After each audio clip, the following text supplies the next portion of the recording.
മുസ്ലിം ലീഗിന്റെ 4 മന്ത്രിമാരെക്കുറിച്ച് ധാരണയായി. P K Kunhalikutty, K M Shaji, P K Basheer, N Shamsuddin എന്നിവരാണ് നിലവിൽ ലീഗ് മന്ത്രിസ്ഥാനത്തേക്ക് പരിഗണിക്കുന്നവർ. 5ാമത് മന്ത്രിയെ നിശ്ചയിക്കുന്നത് UDFുമായുള്ള ചർച്ചയ്ക്ക് ശേഷമായിരിക്കും. കുഞ്ഞാലിക്കുട്ടി നിയമസഭാ കക്ഷി നേതാവാകും. കാസർഗോഡ് നിന്നും AKM അഷ്റഫ്, കോഴിക്കോട് നിന്നും പാറക്കൽ അബ്ദുള്ള എന്നിവരാണ് പരിഗണനയിൽ. 6 MLAമാരെ ജയിപ്പിച്ച കോഴിക്കോട് ജില്ലയ്ക്ക് മന്ത്രി ഉറപ്പായും വേണമെന്ന് ജില്ലാ കമ്മിറ്റി ആവശ്യപ്പെട്ടിരുന്നു. കുന്നമംഗലത്തു നിന്നും ജയിച്ച ജില്ലാ പ്രസിഡന്റ് റസാഖിന്റെ പേരാണ് ജില്ലാ കമ്മിറ്റി നിർദ്ദേശിക്കുന്നത്.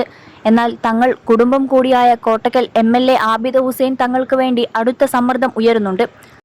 3ാം തവണ MLA ആകുന്ന ആബിദ് തങ്ങൾ കൂടി മന്ത്രിയായാൽ 4 മന്ത്രിമാരും മലപ്പുറം ജില്ലയിൽ നിന്നാകുമെന്ന പ്രശ്നമുദിക്കും.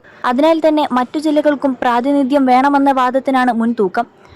കളമശ്ശേരി MLA VE ഗഫൂറിന് വേണ്ടിയും നേതാക്കൾ രംഗത്തുണ്ടെങ്കിലും സാധ്യത കുറവാണ്. മലപ്പുറം ജില്ലയിൽ നിന്നും ഉയർന്ന പേരുകളിൽ ആരെ ഒഴിവാക്കും എന്നതാണ് ഇപ്പോൾ ലീഗിന്റെ തലവേദന. അഥവാ 5ാം മന്ത്രിക്ക് പകരം ഡെപ്യൂട്ടി സ്പീക്കർ അല്ലെങ്കിൽ ചീഫ് വിപ്പ് പദവിയാണ് നൽകുക എന്ന ആശങ്ക ലീഗിനുണ്ട്. ലീഗിന് 5 മന്ത്രിസ്ഥാനങ്ങൾ നൽകണമെന്ന നിലപാടാണ് VT സതീശൻ ഉള്ളത്. ഇക്കാര്യത്തിൽ സതീശന്റെ പിന്തുണ ലഭിക്കുമെന്നാണ് ലീഗ് കരുതുന്നത്.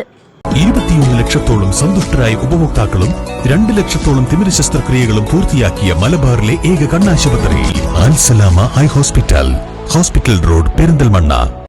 അതേസമയം MK മുനീർ, KPA മജീദ് എന്നീ നേതാക്കൾക്ക് അർഹമായ പരിഗണന നൽകുന്ന പദവികളും ലീഗ് ചോദിക്കുന്നുണ്ട്. ഇക്കാര്യത്തിലും ഉടൻ തീരുമാനമാകണമെന്നാണ് ലീഗ് ആവശ്യപ്പെടുന്നത്. അതോടൊപ്പം VT സതീശൻ കേരള മുഖ്യമന്ത്രിയായി സത്യപ്രതിജ്ഞ ചെയ്യുന്ന ചടങ്ങിൽ പങ്കെടുക്കാൻ സാധിക്കില്ലെന്ന് തിരുവനന്തപുരം MP ശശി തരൂർ. സത്യപ്രതിജ്ഞാ ദിനം ബോസ്റ്റണിലായിരിക്കും എന്നാണ് തരൂർ അറിയിച്ചത്.